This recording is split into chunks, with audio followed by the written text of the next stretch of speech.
Hello friends, welcome back my YouTube channel Radhe Krishna. तो अपने channel में आप लोगों का स्वागत करती हूँ। राधे राधे आप सभी लोगों को। आशा करती हूँ आप सभी अच्छे होंगे, मंगलमय होंगे।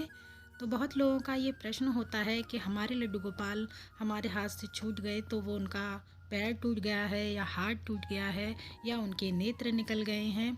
तो मतलब कहने का ये है कि लड्डू गोपाल खंडित हो गए हैं। अब क्या करें, ऐसे में हमें क्या करना चाहिए? कहीं आप भी तो उन लोगों में से नहीं हैं कि गंगा जी में ले जाकर के उनको प्रवाहित कर देते हैं या गड्ढा खोद कर उनको गाड़ देते हैं। तो आपको क्या करना चाहिए मैं आपको बताती हूँ। एक बहुत ही रियल स्टोरी मैं आपको बताती हूँ वृंदावन की। वृंदावन में एक व्यक्ति रहते थे। वो लड्डू गोपाल की बहुत अधिक सेवा करते थे। एक बार की बात है, उनके लड्डू गोपाल का पैर टूट गया। तो अब उन्होंने क्या किया, मंदिर में जाकर के पुजारी से पूछा। पुजारी को बताया कि उनके हाथ से उनके लड्डू गोपाल छूट गए, तो उनका पैर टूट गया है। तो पंडित जी को जितना ज्ञान था उन्होंने उतना बताया। उनको कहा उनसे कि पूरी विधि विधान के साथ आप इनको गंगा जी में प्रवाहित करके आ जाएं। तो उन्होंने वैसा ही किया। जैसे मिट्टी की मूर्तियाँ खंडित हो जाती हैं तो उनको भी प्रवाहित कर दिया जाता है। तो पंडित जी ने उनको उसी अनुसार उनको बताया और उन व्यक्ति ने वैसा ही किया। मैं बिल्कुल सत्य घटना बता रही हूँ आपको। और वो व्यक्ति बहुत ही धनवान थे। किसी बात की उनके यहाँ कमी नहीं थी। गाड़ी थी, बंगला था, सब कुछ था उनके यहाँ। और लड्डू गोपाल को बहुत मानते थे, बहुत प्रेम भाव रखते थे वो लड्डू गोपाल के लिए। और वो व्यक्ति लड्डू गोपाल की बहुत ही अधिक सेवा करते थे। वो यमुना जी में जाकर के लड्डू गोपाल को प्रवाहित करके आ गए। तो उनके साथ क्या हुआ, पहले उनकी फैक्ट्री बंद हुई, फिर उनकी गाड़ी बिक गई, फिर बारी आई उनके मकान की। ऐसे धीरे धीरे करके उनके पति पत्नियों में दोनों में झगड़ा होने लगा। तलाक तक बात पहुंच गई। 2 बच्चे भी थे उनके और बात डिवोर्स तक आ गई। तो मेरे कहने का मतलब है कि एक उनकी छोटी सी गलती की वजह से उन्होंने इतनी सारी परेशानियों को अपने आगे खड़ा किया और बहुत ही कठिनाइयों के साथ उन्होंने अपना जीवन यापन किया। फिर एक छोटी सी गलती की इतनी बड़ी सज़ा भुगतनी पड़ी। तो ठीक है, तो आपके लड्डू गोपाल खंडित हो गए हैं या फिर क्षतिग्रस्त हो गए हैं, तो आप बिल्कुल भी मत ऐसा कीजिएगा लड्डू गोपाल के साथ। तो आपके लड्डू गोपाल अगर खंडित हो गए हैं तो उनका क्या करना चाहिए, यही मैं आज आपको बताने जा रही हूँ। मैं एक आपको कथा सुनाती हूँ जो वृंदावन की सत्य घटना है। वृंदावन में एक मंदिर है जिसको यशोदानंदन मंदिर बोलते हैं। तो बाकी बिहारी मंदिर के पास ही वो मंदिर पड़ता है, यशोदानंदन मंदिर। और वहाँ पर आप जाएंगे तो देखेंगे कि वहाँ पर छोटे छोटे बहुत से लाला रखे हैं। 100-200 करीब लाला होंगे। बाल गोपाल, लड्डू गोपाल हैं वहाँ। तो वहाँ के जो संत हैं वो बताते हैं कि वहाँ पर जो लड्डू गोपाल हैं इतने सारे क्यों हैं।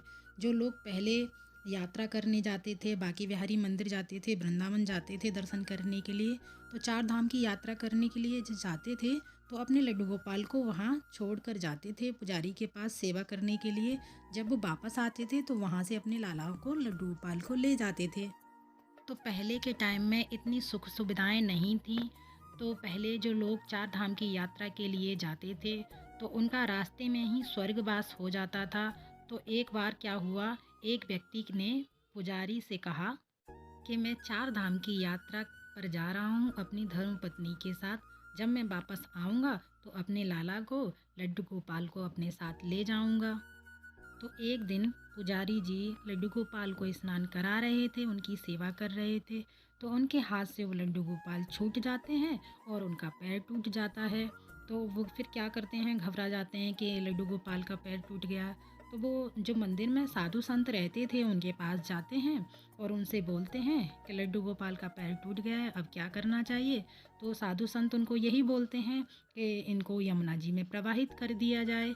तो वो पुजारी जी बोलते हैं हाँ ठीक है, लड्डू गोपाल खंडित हो गए हैं तो इनका प्रवाहित कर देते हैं यमुना जी में। तो जब रात होती है तो वो स्वप्न आता है उनको। तो सपने में एक नन्हा सा बालक आकर बाबा से बोलता है, बाबा जब तुम्हारी टांग टूट जाएगी तो मैं तुम्हें यमुना जी में बहाकर आ जाऊंगा, फेंक कर आ जाऊंगा। तो पुजारी जी की आंख अचानक खुलती है, वो घबरा जाते हैं। फिर संतों के पास जाते हैं तो उनसे पूछते हैं कि मैंने ऐसे ऐसे सपना देखा है, तो अब क्या करना चाहिए। सुबह होने के बाद फिर वो संतों के पास जाते हैं तो उनसे यही बोलते हैं फिर कि जब बाबा तुम्हारी टांग टूट जाएगी तो हम तुम्हें यमुना जी में फेंक कर आ जाएंगे। पुजारी जी बोलते हैं, मैंने लड्डू गोपाल को प्रवाहित करने की बात कही थी यमुना जी में, इसलिए मुझे ये स्वप्न आया है। तो सारे संत मिल कर के फिर उनको बतलाते हैं ये कि लड्डू गोपाल को विसर्जन नहीं करना है, प्रवाहित नहीं करना है यमुना जी में, अब उनकी ऐसे ही करके सेवा करनी है। तो फिर आगे उन्होंने क्या किया, फिर लाला को ले जाते हैं, लाला की मरम्मत करवाते हैं, उनके पैर पर प्लास्टर लगवाया जाता है, फिर उनको वहाँ पर बिठाया जाता है। तो आज भी वहाँ पर ऐसे लड्डू गोपाल बैठे हुए हैं जिनके पैर में प्लास्टर लगा हुआ है, तो वहीं पर बैठे हुए हैं। तो अब आप सभी लोग समझ चुके होंगे कि अगर आपके लड्डू गोपाल खंडित हो जाएं तो उनका क्या करना है। उनको गंगा जी में या जमुना जी में प्रवाहित नहीं करना है। लड्डू गोपाल का हाथ या पैर टूटने पर उनको वृंदावन ले जाइएगा, बहुत सारी सुविधाएं हैं वहाँ पर। तो आपके लड्डू गोपाल का हाथ और पैर और आंखें सब कुछ पहले जैसी ठीक हो सकती हैं। तो आप कृपया करके ऐसा ना करें। एक तरह से लड्डू गोपाल का वो पार्लर होता है, जैसे हम लोग पार्लर जाते हैं उसी प्रकार उनको भी वहाँ पर ठीक किया जाता है। और कुछ लोग कहते हैं कि हमारे लड्डू गोपाल प्राण प्रतिष्ठित हैं, तो क्या करना चाहिए, ऐसे में उनको दर्द होगा तो क्या करना चाहिए। बांके बिहारी मंदिर जाइएगा आप अपने लड्डू गोपाल को और उनको बोलिएगा बांके बिहारी प्रभु को कि मैं अपने लाला का प्राण आपको शरीर में देकर जा रही हूँ आपके चरणों में।